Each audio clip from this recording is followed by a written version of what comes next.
Entwined Souls, The Fire and the Storm. Chapter 1, The Fire Within.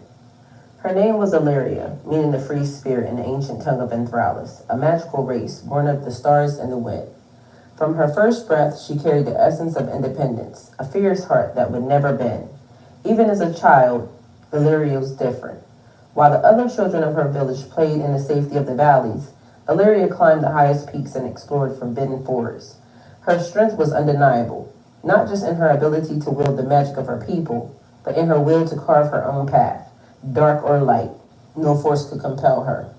Born to a family of fierce matriarchs, Illyria learned early on that to be free was to be powerful.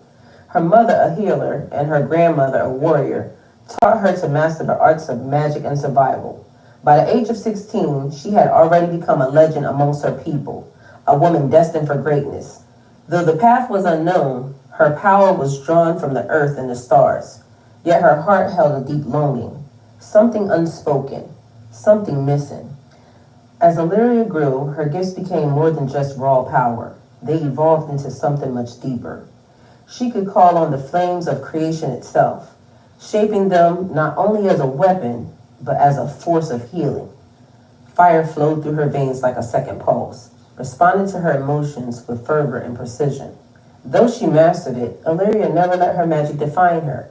She knew she was more than just her power, and it was this knowledge that gave her strength beyond measure.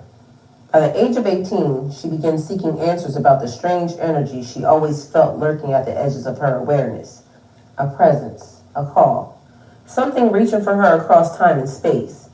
Her elders warned her not to delve too deeply into it, for even they could not explain what it was. They whispered of ancient prophecies about twin souls bound by magic, but Illyria never allowed herself to believe in destiny.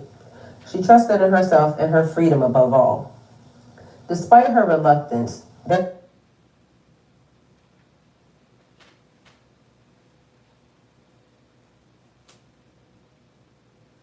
Okay, so that was most unfortunate.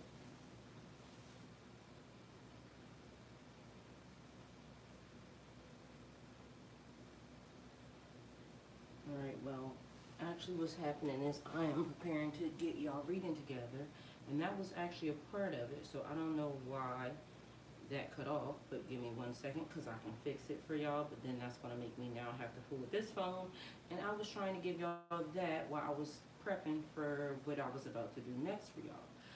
So I guess we're about to have to swap phones, and just so y'all know, I am in the chat. But like I said, I was sitting on the floor giving y'all this while I was doing the other thing. So let's see what we got. What I can do for y'all.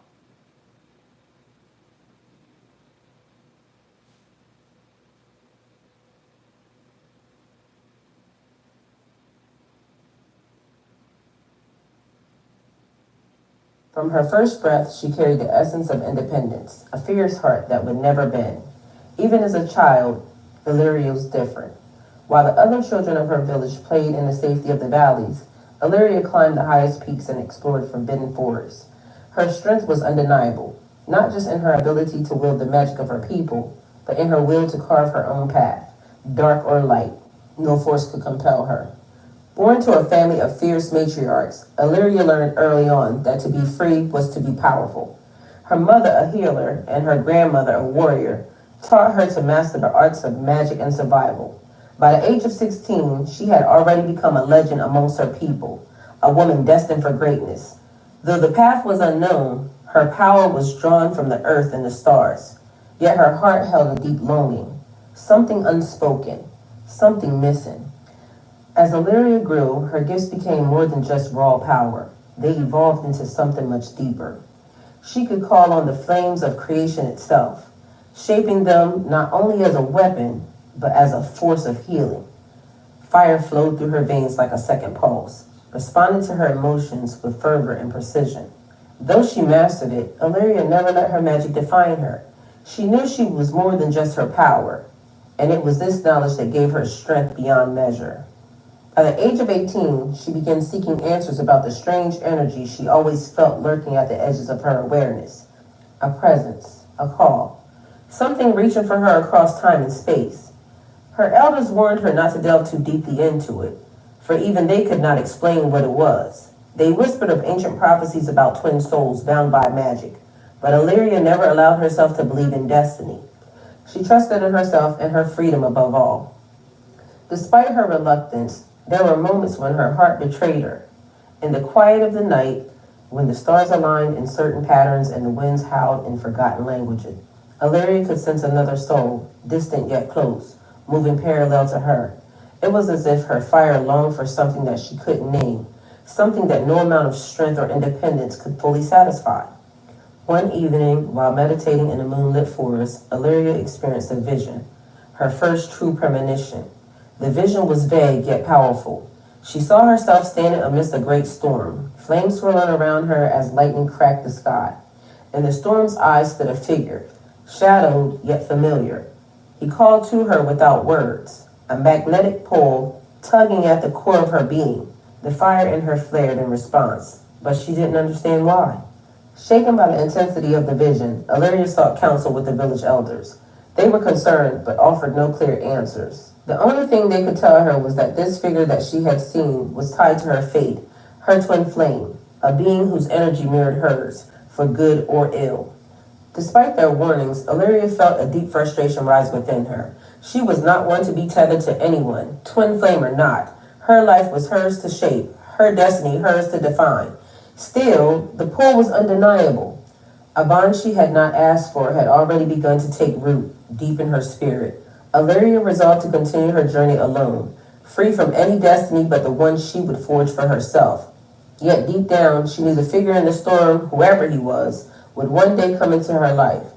When that time came, she would be ready, not as someone bound by fate, but as the master of her own fire. In the years that followed, Illyria traveled across realms, learning from the ancient masters and facing trials that tested both her magic and her will. She fought creatures of shadow, healed villages plagued by dark curses, and ventured into realms of magic unknown even to the Enthralists. And with every battle, with every step, her legend grew. But no matter how far she went or how strong she became, the pull of that distant soul, the storm in her visions, never left her.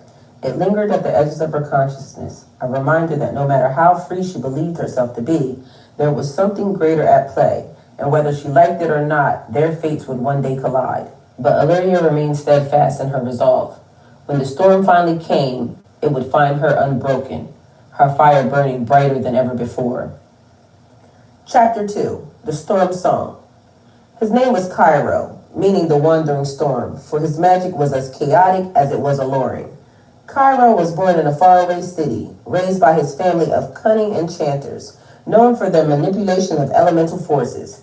His father, a master of illusion, had passed down the ability to charm anyone with mere words or a glance.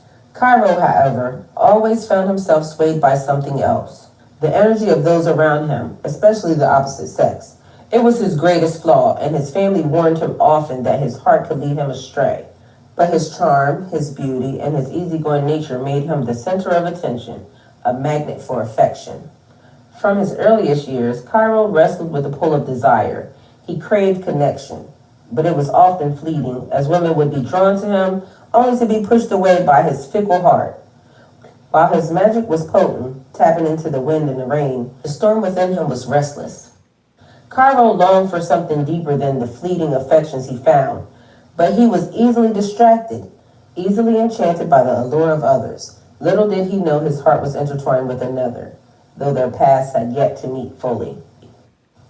As a child, Cairo's connection to the elements was evident. By the time he was 5, the skies would shift to match his emotions, sunny when he was happy, but stormy and wild whenever he grew upset or frustrated. His mother would call him her little tempest, both with pride and worry.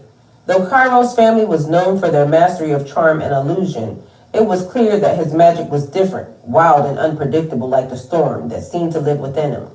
By the time Cairo reached his teenage years, his good looks and natural charisma had made him the envy of his peers. He never needed to try. People flocked to him as if he were the eye of a hurricane, calm and captivating amidst the chaos of the world. He reveled in the attention, though part of him knew it wasn't real. His father's warnings echoed in his mind. Charm, while powerful, was often shallow, and hearts drawn to the surface of things would eventually drift away. But Cairo couldn't help himself. He was addicted to the rush of new connections, to the electricity in the air when someone new became entranced by his presence. Every encounter felt like lightning, sharp and thrilling, but it never lasted. The energy would fade and he'd move on, chasing the next spark. Still, despite his wandering heart, there was a deep yearning within him, one that none of his fleeting romances could satisfy. It was as though a storm brewed inside of him that could not be stilled, a restlessness that came not just from in his nature, but from something much older, something embedded in his soul. He had dreamt of a figure in fire, a woman whose presence stoked his heart in ways that no one else could.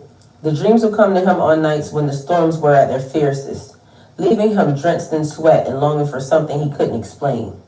His family knew of his dreams, though they rarely spoke of them.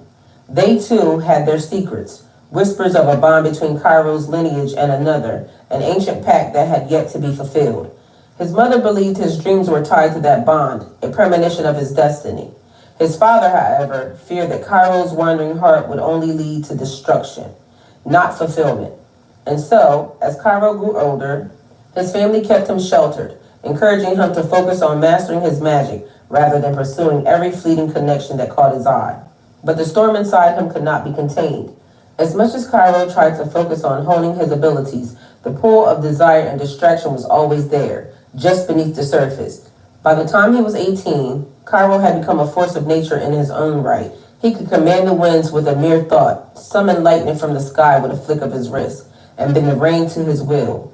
His power was undeniable, but so was his vulnerability. He could never resist the allure of a beautiful woman, nor the promise of new adventures that took him far from home. One day, during a particularly violent storm, Cairo felt an overwhelming surge of energy that he couldn't ignore. It was different from the fleeting passions he had known before. This felt ancient, powerful, like the earth itself was calling out to him. He wandered into the wilderness, following the storm's path until he found himself standing before an ancient, enchanted forest. The trees whispered secrets as the wind howled through their branches, and Cairo could feel the presence of something or someone just beyond the veil of reality. It was there in that forest that Cairo saw her for the first time, not fully, but as a flicker of flame dancing at the edge of his vision. She was there and gone in an instant, but her presence left an imprint on him deep and lasting. His heart thundered in his chest, and for the first time in his life, Cairo felt something he had never known before, an unshakable certainty that there was someone out there that was meant for him. He spent the next several years chasing after that presence, though it seemed to always elude him. Every storm he encountered felt like a whisper of her magic, but no matter how far he traveled, he could never quite catch her. Along the way, Cairo continued to fall in and out of love, though nothing ever lasted. Each fleeting romance left him more restless than before, and the storm inside him grew more turbulent with every passing year.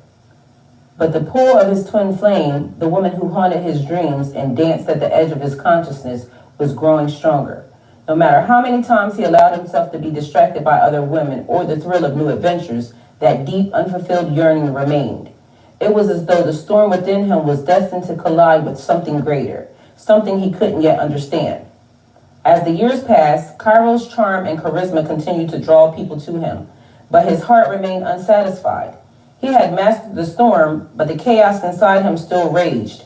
He longed for something deeper, something that would calm the tempest within him once and for all. Unbeknownst to Cairo, his destiny was drawing closer with every storm he chased. The figure in his dreams, the woman of fire, was no illusion. She was real, and their fates were bound together by forces older than time. Though he had yet to find her, the day was coming when the storm and the flame would finally collide, and when they did, the world itself would tremble. Cairo didn't know it yet, but his wandering heart was about to find its match. And when that day came, the storm inside him would either be tamed or it would destroy everything in its path. So that was the story for Twin Flame Connection. It is part 1 and part 2. The message is going up. It is Pisces, stay the course. Their plans will fail. You warned them, but they didn't listen. And that is coming up at 9 o'clock. So if you like that, please go into the podcast area, like, comment, share, and subscribe. And see you guys at 9.